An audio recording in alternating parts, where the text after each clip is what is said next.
We have some news coming in now of reports of explosions over Tel Aviv. The Israeli military saying missiles have been launched from Iran towards Israel. Let's bring in Nour Odeh in Amman, Jordan, for us, keeping an eye on the situation in Israel. What more are you hearing about this, Nour?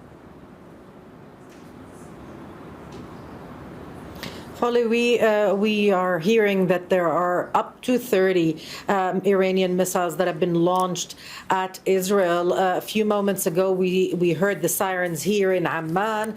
Shortly after that, there were warnings and sirens going off in Israel, and the area that is under warning is quite large, from the Upper Galilee all the way to the northern coast and the central areas. So the Upper Galilee, Nahariya, Tel Aviv, and so on, all the way to Ashdod, further down in the south. All those areas are under advisement that everybody living there should be in shelters, that there will be incoming. And loud explosions have been heard, especially in the central area, in the larger Tel Aviv area. We're seeing some visuals of the attempts at interception, but we haven't had details yet about where exactly are the targets and what areas are affected.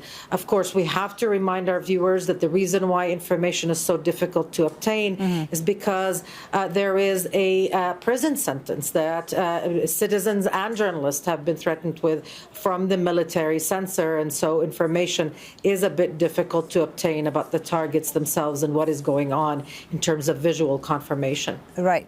And we can hear explosions now. Let's listen on these live pictures from Tel Aviv.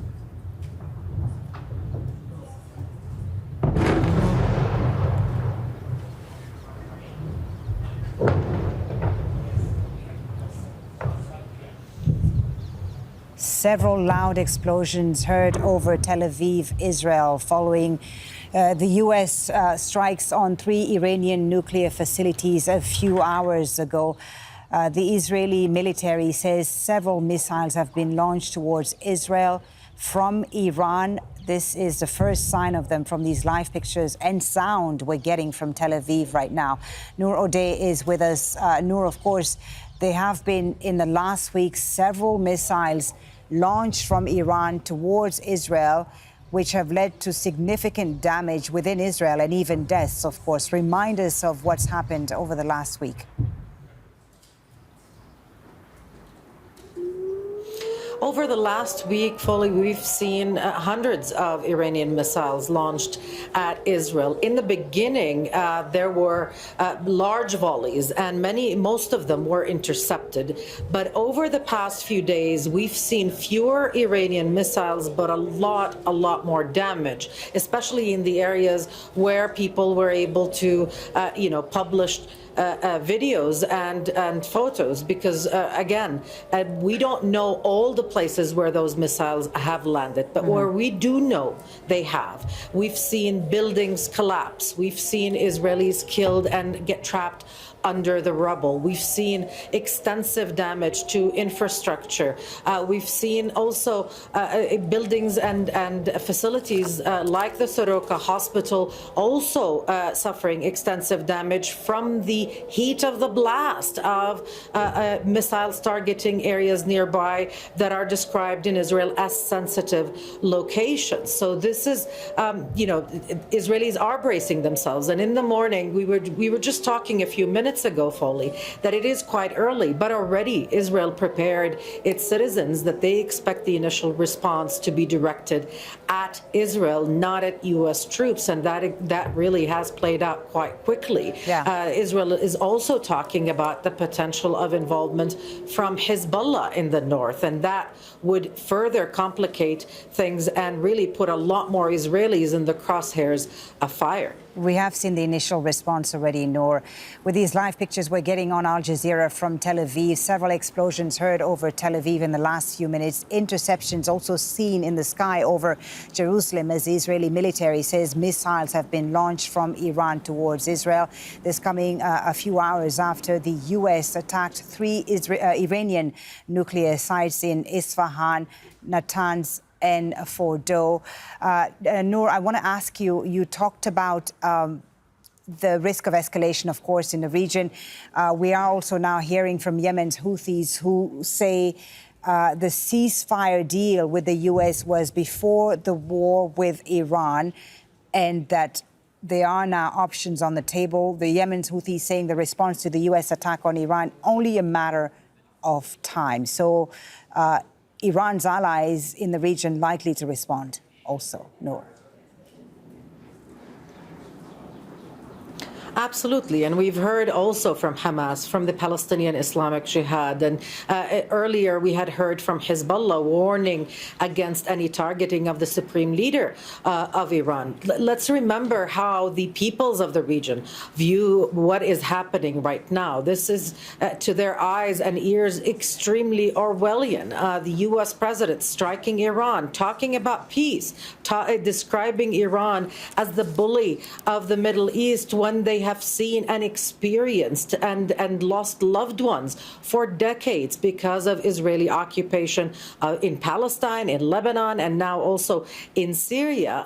They are looking at this and they are trapped in a situation not of their choosing, in a situation where they are completely defenseless. And they, even if they are not involved, even if they are not exactly allied with the government in Iran, people here do feel under attack. And they feel that peace in this context, in this political context of the U.S. administration, means absolute surrender to Israel.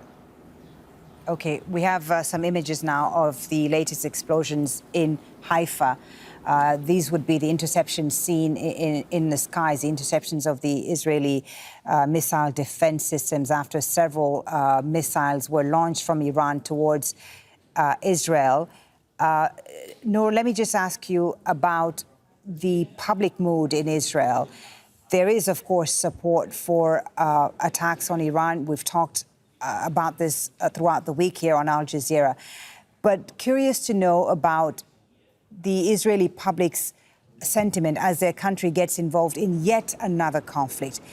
There is Gaza, which is still ongoing, of course. There was the war with Lebanon, Hezbollah in Lebanon last year. Is there not a sense of fatigue among the Israeli public to these never-ending conflicts that their country, their government gets their country involved in? Well, one would think there is, but really, when it comes to Iran, there is still widespread public support. The Israeli public was fed up with the war on Gaza. They had other priorities. They don't trust Benjamin Netanyahu's motivations for this endless genocidal war. But on Iran, he has still managed to convince the public that this is worth it. We'll have to wait and see in the coming days how that will play out. Let me just tell you that in the past few minutes, I've been receiving, descriptions and messages from my contacts in Palestine, but also in Israel. And they're describing the explosions they hear, that they feel like earthquakes. These are probably large missiles. They are shaking the homes and the windows of all involved, all the way to the occupied West Bank, where people do feel these explosions. They don't know where they're going to fall. But as you said, we've seen explosions over at Tel Aviv, and now we're hearing reports about something possibly in Haifa, but still waiting to hear of confirmation. Right. We can see one visual confirmation of an impact, direct impact in Haifa coming in just in the past few minutes. And we have those visuals on our screen right now, Nour, of that explosion in Haifa, Israel. Also, the explosions heard over Tel Aviv in just a few minutes. Hopefully we can show those visuals again. We'll keep a close eye on the situation in Israel following these missiles that were launched from Iran in just the last few minutes. With you, Nour Odeh. That is Haifa. That's the explosion that Nour was talking about in Haifa just a moment. Make sure to subscribe to our channel to get the latest news from Al Jazeera.